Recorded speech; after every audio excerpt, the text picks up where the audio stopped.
அப்பாவுக்காக தான் பரிகாரம்னா அம்மாவே செய்யட்டும்.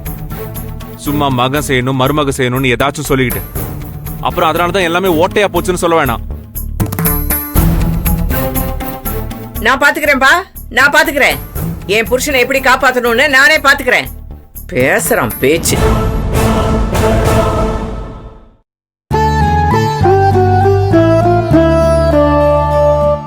அம்மா வாங்க ஜோசியரே, வாங்க வாங்க. வணக்கம்மா. வணக்கங்க. உங்களுக்காக தான் காத்துட்டு இருக்கோம். வாங்க. நல்லதுங்க. கொஞ்சம் லேட்டா ஆச்சுமா, மன்னிக்கணும். உட்காருங்க.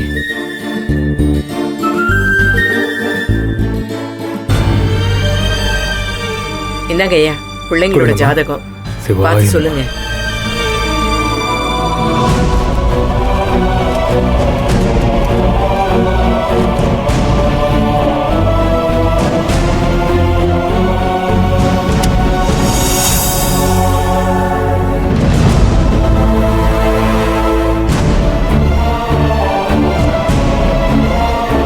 அம்மா நல்லதா சொல்லணும்.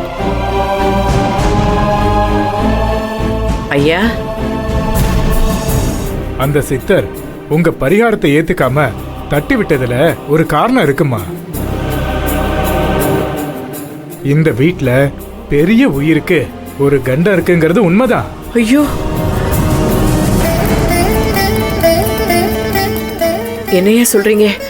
அந்த கண்டத்தை எப்படியா சரி பண்றது? அதுல இருந்து தப்பிக்க ஏதாவது வழி இருக்கா? பாசக்கயிறுக்கு முன்னாடி எந்த பரிகாரமும் எடுபடாதுமா. ஐயோ ஐயோ, அம்மா அம்மா என்னம்மா? அம்மா என்னம்மா? டென்ஷன் ஆகாதம்மா. கௌரி, இருங்க இருங்க. ஐயோ, ஆனா உங்க விஷயத்துல அப்படி இல்ல. உங்க தாலி பாக்கியம் ரொம்ப உறுதியா இருக்கு. கடவுளே, வீரங்களே அம்மா. அம்மா நீ காப்பாத்திட்டம்மா. இருங்கம்மா, இன்னும் முழுசா சொல்லி முடிக்கல. ஐயா நீங்க நல்லா இருப்பீங்க. இப்படி கொஞ்சம் கொஞ்சமா சொல்லாம முழுசா விஷயத்த சொல்லுங்க. இல்லன்னா பிபி ஏறி எங்க அம்மாக்கு ஏதாவது ஆயிட போகுது. அம்மா, பெரிய உயிருக்கு ஒரு கண்டம் இருக்குங்கிறது உண்மைதான். ஆனா அதை தடுக்கக்கூடிய சக்தி இங்க இருக்கிற யாருக்கும் இல்ல. ஆனா வரப்போற உசுருக்கு இருக்கு.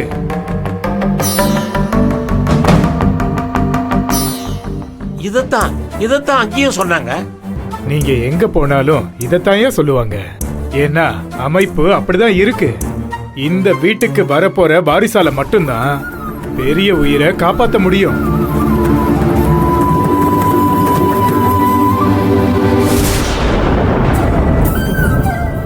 ஐயா, அதுக்கு ஏதாவது வாய்ப்பு இருக்கா இல்லையான்னு கொஞ்சம் பார்த்து சொல்லுங்கய்யா.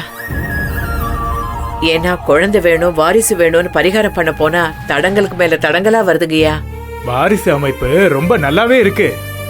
கண்டிப்பா உங்க குடும்பத்துக்கு வாரிசு பாக்கியம் உண்டு.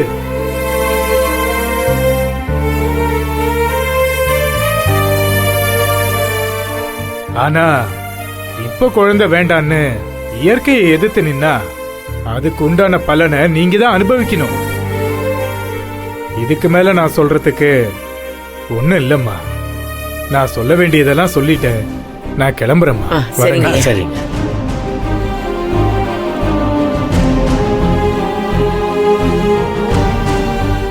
வரேங்க ஐயா. வாங்க. வாங்க. அவ்வளவுதான். இதுக்கு மேல என்ன நடக்க போகுதுன்னு எனக்கு நல்லாவே தெரிஞ்சிருச்சு. இந்த வீட்டுக்கு வாரிசெல்லாம் வரப்போறதே இல்ல. இருக்கிற ஏதோ ஒன்ன வாரி கொடுத்துட்டு தான் நம்ம உட்கார்ந்து இருக்க போறோம். அத்தை, ஏன் இப்படி பேசிட்டு இருக்கீங்க? வேற என்ன பண்ண சொல்ற?